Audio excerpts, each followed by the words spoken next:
আমি ওদের সকলকে অনেক ধন্যবাদ জানাচ্ছি। কারণ দেখুন, প্রত্যেকেই আমাদের জীবনে একদিন কেউ না কেউ ছাত্র ছিল, একদিন কেউ না কেউ ছাত্রী ছিলেন। আমরা নিজেরাও ছাত্র জীবন পেরিয়ে এসেছি, কলেজ জীবন পেরিয়ে এসেছি, ইউনিভার্সিটির জীবন পেরিয়ে এসেছি। কাজেই ঠেকতে ঠেকতেই তো শেখা। এটা বলতে পারি, আমি যখন পড়াশুনো করি ছোট্টবেলায় বাবা মারা গেছে, আমার কোনো সুযোগ ছিল না। অনেক কষ্ট করে পড়াশোনাটা করতে হয়েছে, অনেক বাধা অতিক্রম করে। একদিকে সংসার পরিচালনা, দাদা আছে এখানে, জানে। আমি দাদার সাথে একটু আলাপ করিয়ে দিই, আপনারা বুঝতে পারবেন। দাদা একটু দাঁড়া, ওই দিকে ওরা দেখতে পাচ্ছে না তো কেউ। অনেকে আবার আমাকে ছোট বলে, আমাকে বড় বলে, ওকে ছোট বলে। আর আমি জানেন তো, এই সবাই আমার জন্মদিন করে, আমি মনে করি আমি এখন জন্মাইনি। আমার একটা কবিতা আছে, জন্ম হবে সেদিন যেদিন এই পৃথিবী থেকে বিদায় নেব সেদিন। এটা হচ্ছে আমার ইন্টেনশন। আসলে আমরা সব হোম ডেলিভারি তো। আমি যখন ছোট্ট ছিলাম, নামও নিজে দিইনি, বয়সও নিজে দিইনি, পদবিও নিজে দিইনি। অনেকে আমাকে হ্যাপি বার্থডে বলে, কিন্তু দিনটা আমার কাছে মোটেই পছন্দকর নয়। ওটা সার্টিফিকেটের এজ বাবা মা করে দিয়ে গেছে। আমি জানতামও না। আমাকে যখন আমি কলেজে পড়ি, দাদাই আমাকে একদিন বলল, সাক্ষী ও আজকে প্রেজেন্ট আছে বলে এই কথাটা বললাম। দাদা আমাকে একদিন বলল, তুই কি জানিস বাবা কি করে তোর বয়স দিয়েছে? আমি বললাম, কী করে? বলল, সার্টিফিকেটে তোর আর আমার বয়সের মধ্যে 6 মাস ডিফারেন্স। আমি বললাম, দারুণ। তা আমি বললাম, তোকে ভর্তি করতে গিয়ে বয়সটা কী করে দিল? বললো, বাবা গেল স্কুলে, একটা বন্ধু ছিল হেডমাস্টার, তাকে বললেন তুমি একটা বসিয়ে দাও। তার তো কোনো দোষ নেই, তিনি একটা বসিয়ে দিলেন।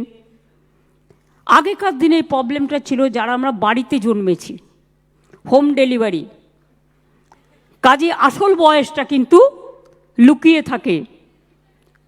নকল বয়সটা, সার্টিফিকেটের বয়সটা মানুষ ধরে নেয়। ও সামনে আছে বলে বলতে পারলাম আজকে সাক্ষী রেখে। কারণ এই ঘটনাটা যখন জেনেছিলাম, অনেকবার চেষ্টা করেছি।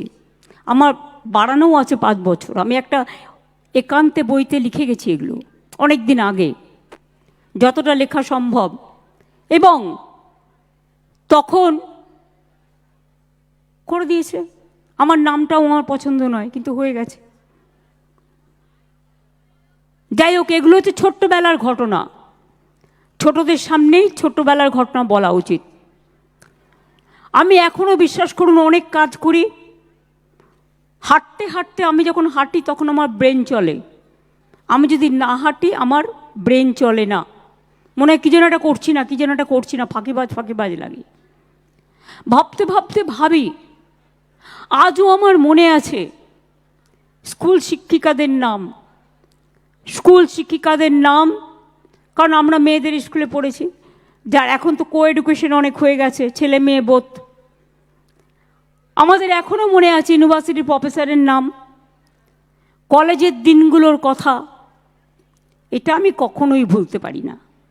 এমনকি বিএড পড়তে গেছি শিক্ষায়তনে, তাদের কথাও মনে আছে। কলকাতা বিশ্ববিদ্যালয়ে যাবার সুযোগ পেয়েছি খুব কম। সেই সময়টা আমি রাজনীতি করতাম, ভয়ে ভয়ে যেতাম। কারণ আমার সারা শরীরটা, আমি একটা জীবন্ত লাশের মতো। পা থেকে মাথা পর্যন্ত এমন কোনো জায়গা নেই যে আমি পিটানি খাইনি সিপিএমের আমলে। মৃত্যুর হাত থেকে অনেকবার বেঁচে এসেছি। কাজেই সেই সময়টা যেতে ভয় পেতাম। তা সত্ত্বেও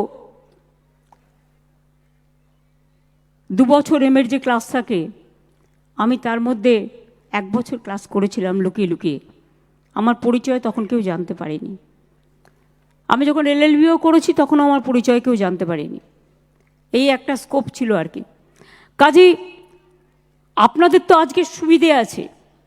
আজকে হাতের সামনে কম্পিউটার, হাতের সামনে স্মার্টফোন, হাতের সামনে সারা পৃথিবী। যে কোনো কিছু খুঁজতে চাইলেই একটা টাইপ করে দিলেই পেয়ে যাবেন। কত সুযোগ হয়েছে, আগে তো সেই সুযোগগুলো ছিল না, খাতায় লিখে লিখে পড়তে হতো, এমন অবস্থাও গেছে।